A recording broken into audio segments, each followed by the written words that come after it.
Money in the Bank? Apparently not enough to fill a football stadium again. I'm Chirs Wolvie, the wrestling vlogger who always tells it like it is.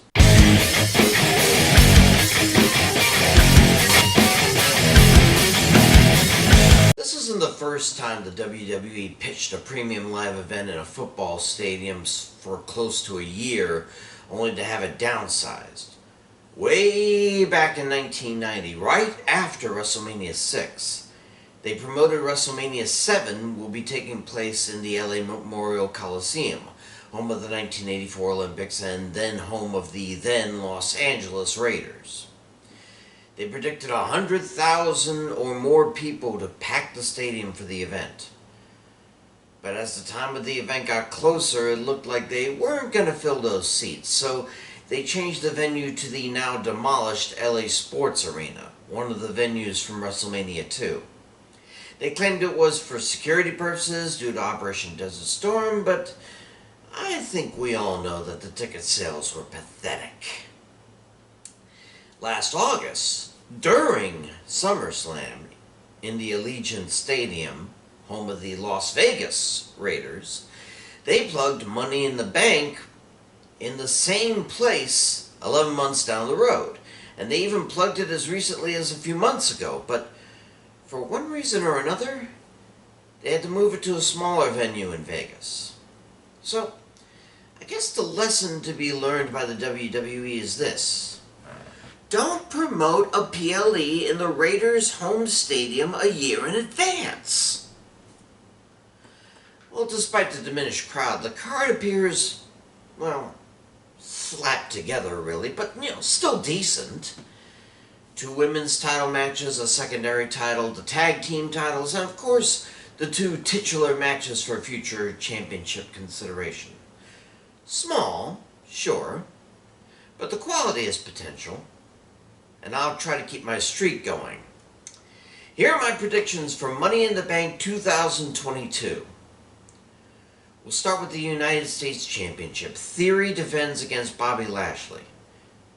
Now, from first glance, this looks like a cakewalk for Lashley, but Theory is no pushover, especially if the Alpha Academy is out there to defend him like they usually do.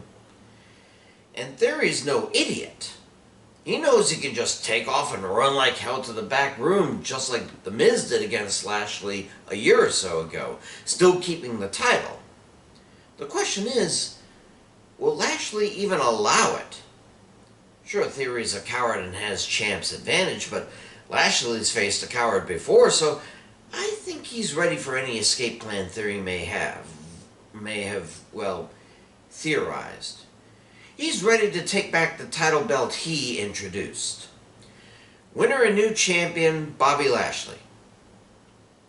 Undisputed tag team titles. Usos versus Street Profits. I'm sorry, but they need to either make new title belts right after this match or find some way to de-unify them, because I'm getting tired of seeing the Usos with 4 belts weighing them down. It's good to see the Usos compete on Raw, unlike their so-called tribal chief, to show that the belts are for teams on both shows. But one has to wonder if Ford and Dawkins will do the same if they win, or if they'll stay on Raw. In either sense, as you can tell by the rankings below me, the tag ranks are in serious trouble unless more show up, so maybe it's for the best that the belts stay united for now. Now, as entertaining as Street Profits are, they're not as entertaining as the One. Still, Roman Reigns is planning on stepping away soon, so I think it's time for the Usos to have the titles slip from their hands before Reigns lets his slip. Winners and new champs, the Street Profits. Raw Women's Championship. Bianca Belair defends against Carmella. With all the changes being made to the title match over the last month, I'm a little surprised that Bianca doesn't just get the night off while the writers work out all this stuff. Carmella, she just isn't title-worthy as far as I'm concerned.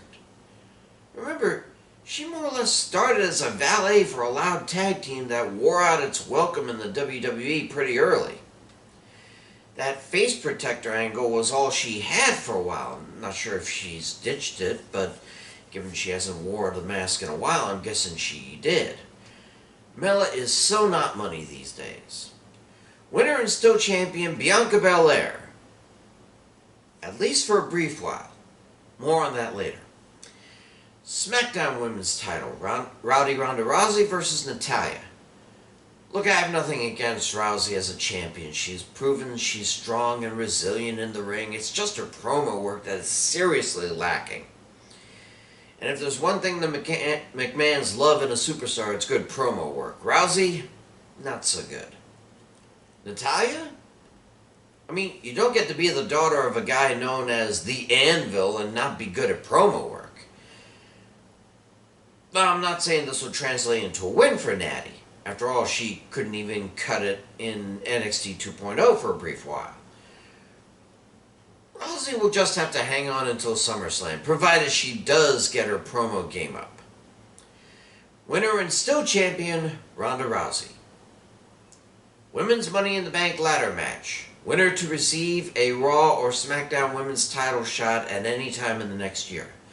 While the field is definitely a varied bunch, there's only one person I can think of who they seem to be building up to take the contract.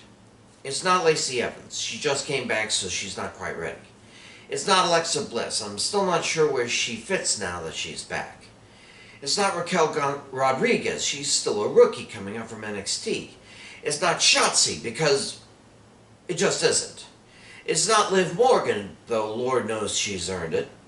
And it's not Asuka. Everybody's ready for her. No, it has to be Becky Lynch. She's pissed and whined and bitched and moaned her way into the field, and she's not going to let this opportunity pass her by. Winner is Becky Lynch with a secondary pick of Liv Morgan. And if Lynch does win, and the match is early in the PLE, as I think it will be,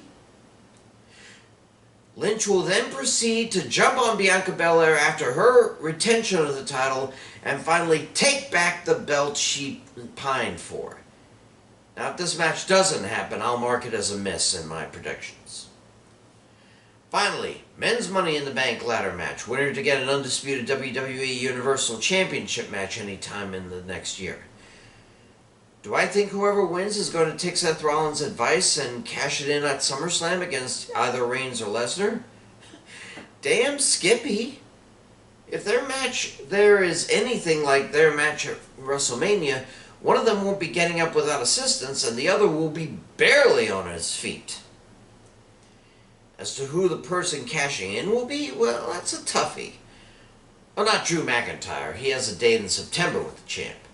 Rollins probably won't, the way he's been boasting. Omos probably is the odds-on favorite, but then they don't usually win anyway. Madcap Moss and Sami Zayn never won the contract, and there's no reason to believe that will change, which leaves two people, Riddle and Sheamus. And truth be told, they both have good prospects. Sheamus can have his brawling brute squad beat people up as it's a no DQ match, and Butch will have an excuse to go nuts. But I'm shivering. Remember when I said Riddle was rumored to win the Rumble and then a title at WrestleMania? Why do I fear that's the plan with the schedule moved up?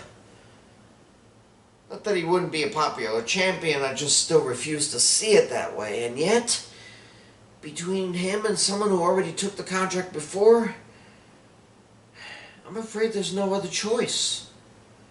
Sadly, I'm predicting Riddle as the winner, though Sheamus is my secondary choice.